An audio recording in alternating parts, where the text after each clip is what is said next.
On Good Friday in 1228, having placed her hands on the altar in the chapel of her city, Eisenach, to which she had welcomed the friars minor, in the presence of several friars and relatives, Elizabeth renounced her own will and all the vanities of the world. She also wanted to resign all her possessions, but I dissuaded her out of love for the poor. Shortly afterwards, she built a hospital, gathered the sick and invalids, and served at her own table the most wretched and deprived. When I reprimanded her for these things, Elizabeth answered that she received from the poor special grace and humility testimony of her spiritual director, Friar Conrad, during the process of canonization. Elizabeth was born to King Andrew II and Queen Gertrude of Hungary. Her aunt on her mother's side was Saint Hedwig, Duchess of Silesia. As was the common practice at that time for nobility, marriages were arranged at an early age to secure alliances between powerful ruling families. When Elizabeth was only 4, knights arrived to take her to Thuringia, about 500 miles away, where she was brought up in the court of Hermann I, Landgrave, ruler of Thuringia. Her upbringing was alongside Hermann I's 11-year-old son, Louis IV, to whom Elizabeth was betrothed in marriage, which took place 10 years later. Elizabeth's mother was from the powerful house of Andechs and had similarly married King Andrew for political reasons. Because Queen Gertrude was not from Hungary, she was queen consort, meaning she was queen by virtue of marriage, not enjoying direct authority in Hungary on account of her royal lineage. Nonetheless, Gertrude regularly exerted her influence within Hungary's royal court, causing conflict among the nobles and royal family. As a result, Queen Gertrude was assassinated when her daughter, Elizabeth, was 6 years old. 2 years before, a large entourage and dowry from her father had accompanied Elizabeth to the court of the Landgrave of Thuringia. There, she received a Catholic upbringing, an excellent education, and was cared for by attendants, ladies-in-waiting. She learned culture, manners, and royal protocol, attended banquets, wore fine clothing, and witnessed the intrigue and power struggles common in the royal court. The castle of Wartburg in which she lived was a magnificent castle, and the Landgrave of Thuringia one of the richest in the empire. Life was extravagant, with poets and musicians, fine meals and social gatherings, and the best of what the world at that time had to offer. Behind the scenes, many factions plotted and formed alliances, seeking power and favors. Despite the challenges and worldly temptations she was thrust into at such a young age, Elizabeth grew in faith. She prayed, practiced mortification, and fell deeply in love with her Lord.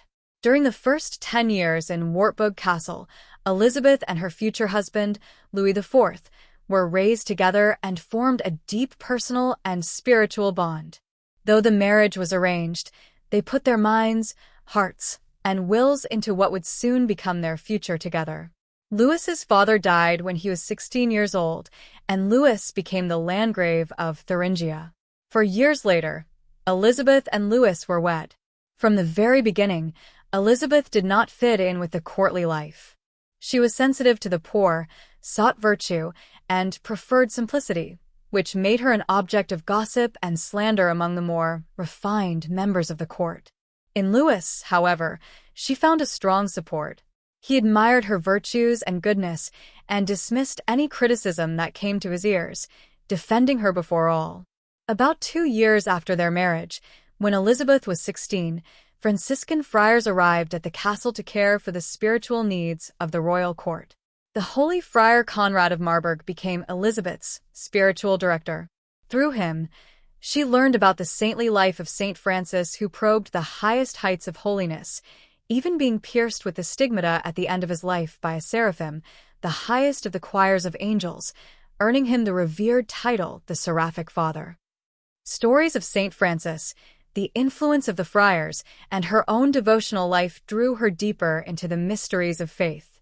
One story relates that one time, while praying in the castle chapel, she took off her royal crown, placed it before the crucifix, and then lay prostrate before her Lord in prayer. When her mother-in-law saw this, she chastised Elizabeth, telling her such a gesture was beneath her dignity. Elizabeth responded, "How can I, a wretched creature, continue to wear a crown of earthly dignity when I see my King Jesus Christ crowned with thorns." Elizabeth's heart was inflamed with a desire for charity and justice. If she saw an injustice, she quickly sought to remedy it. Rather than eat food that was unjustly obtained, she preferred to go hungry. If the poor were cheated, she paid the debt owed them out of her own money. She loved to go down to the villagers, especially the poor, and bring them food, clothing, and whatever else they needed. She distributed these goods personally, in the company of her maids. This humility and generosity won her the love and respect of the peasant class, despite the ongoing ridicule of the nobility. When the nobility complained to her husband, he continued to support her and her charitable works. One day, when Elizabeth was secretly bringing bread from the castle to the poor, she encountered her husband in the street. He had been told that she was stealing from the castle, so he asked her what she was carrying in her apron. When she opened it, beautiful roses appeared, to the delight of Louis, who saw that as a sign of divine favor that humbled her detractors. On another occasion, she brought a leper into her own bedroom and laid him on her bed to care for him. Later, when Louis was told what Elizabeth did by her indignant mother-in-law, Louis went to strip the infected sheets from their shared bed. When he did so, he either saw in a vision or was given an infused spiritual intuition that it was Christ himself whom Elizabeth cared for in the person of the leper. This only deepened Louis's admiration for his young wife. In 1227, at the age of 26, Louis joined the army of Holy Roman Emperor Frederick II for the Sixth Crusade against the Muslims to take back the Holy Land, which had been lost in 1187. On the way, disease spread through the troops and Louis fell ill, dying shortly afterwards. News of her husband's death was devastating to the 20-year-old Elizabeth. She and Louis had previously made vows to each other not to remarry if either of them died, so Elizabeth turned her eyes more fully to Churst, devoting herself to his mission, no matter where he led. Elizabeth and Louis had 3 children together. Their youngest, Gertrude, with whom Elizabeth was still pregnant when Louis died, grew up and became abbess of Altenburg Abbey. Their middle child, Sophie, married Henry II, Duke of Brabant. Their oldest, Hermann, initially succeeded his father as Landgrave of Thuringia when he was only 4.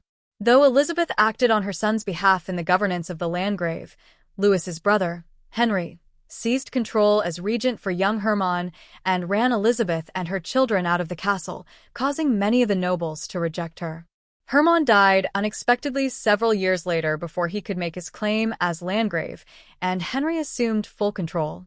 Wandering for a while with 2 of her handmaids, Elizabeth entrusted her children to the care of some of Louis's sympathetic family members. Eventually, the family members were able to secure Elizabeth refuge in the castle of Marburg where, with the guidance of Friar Conrad, she fully dedicated herself to God's service with private vows, took a gray habit, and formed a small community with other friends. Louis's family secured for her the remainder of her dowry, which she used to build a hospital for the poor. She spent the next 3 years caring for the sick in the humblest of ways. In 1231, at the age of 24, Elizabeth came down with a high fever and, after days of suffering, offered herself to God. When the people heard of her illness, they flocked to her in prayer. Soon after her death, miracles were attributed to her intercession. People became so devoted to her that only 4 years after her death, Pope Gregory IX canonized her and built a church in Marburg in her honor. Saint Elizabeth of Hungary was given all the privileges and wealth this world had to offer her at a very young age, yet in her heart, none of that compared to the privilege of serving her Lord, especially as he was present to her in the sick and poor. She chose the better part and will forever rejoice with her God in heaven. As we honor this saintly noblewoman, ponder her choice to follow Christ in the midst of so many temptations and trials. As you do, follow her example by making the will of God the greatest treasure of your life. Let us pray. Saint Elizabeth, you dedicated yourself to your loving and crucified Lord from an early age, rejecting the vanities of this world. Despite your many temptations and hardships, you remained true to your King until the end. Please pray for me, that I will also reject all that is vain in this world and always choose my Lord and His will above all else. Saint Elizabeth of Hungary, pray for me. Jesus, I trust in you. This is the saints' path where we walk with the saints, so we may one day join them.